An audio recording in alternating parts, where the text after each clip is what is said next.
in our various laboratories. Out of the 234 samples, we have received confirmation of 9 people who have tested positive for coronavirus disease. This now brings the total number of confirmed COVID-19 cases in Kenya to 59. Tracing of the contacts of the 59 confirmed cases is ongoing. So far, the total number of close contacts that we have so far been monitoring stands at 1,668.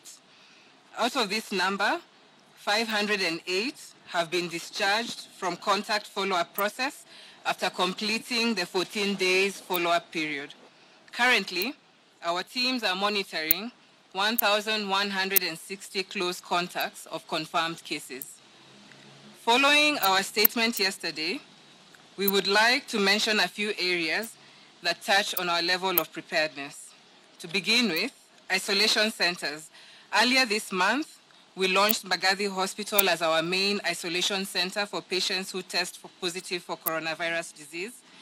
The hospital has a capacity of 120 beds, and it continues to play a key role in terms of testing and isolating those who are found infected with the virus.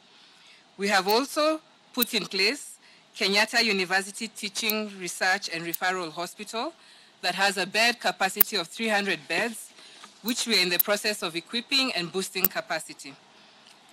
As I informed you yesterday, we are also exploring the usage of our boarding schools countrywide in the event the situation worsens. We have engaged county governments to identify specific boarding schools which would be able to assist in boosting our capacity. The national government continues to work closely with county governments and are effecting the President's directive in equipping the level 4 and 5 hospitals in response to COVID-19 cases. With regard to health workers, fellow Kenyans, the Ministry of Health would like to take this opportunity to thank our health workers for a job well done. These health workers have worked under tough conditions to be able to keep us all healthy. They also have families who they are looking after, and we do not take their cause for granted. We continue to work with our health workers to protect them and to ensure that they have the right gear to be able to work as our frontline army in this disease. We are in the process of hiring 1,000 health workers to boost capacity. With regard to personal protective equipment, as we informed you yesterday, we are scaling up on acquisition of personal protective equipment for our health facilities countrywide. It is important for us to be aware that there is a global shortage of this personal protective equipment, and in this regard, the government is engaging with local manufacturers to be able to see how we can scale up our capacities and ensure that distribution is undertaken. As per our modeling yesterday that we were able to share with you, we are quantifying needs, and we believe we shall be able to have the adequate numbers and to protect our healthcare workers. We continue to increase our testing capacities.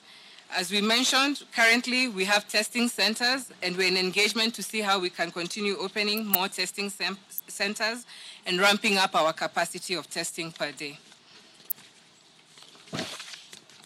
We would like to appeal to you, fellow Kenyans, to continue working hand in hand with us to overcome this disease, and we would like you to continue following the directives set aside by the Cabinet Secretary, Ministry of Health, and the NERC.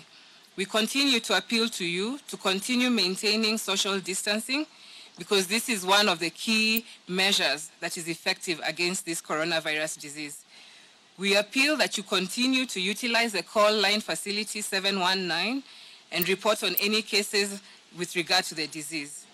We are also continuously engaging with our county governments who remain committed in this and are putting in place proactive measures that will continue to ready us in the fight against this disease.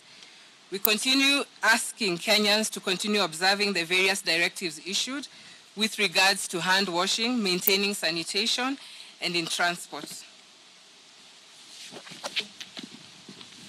We reaffirm the government's commitment in engaging and mitigating against this coronavirus disease. We thank you.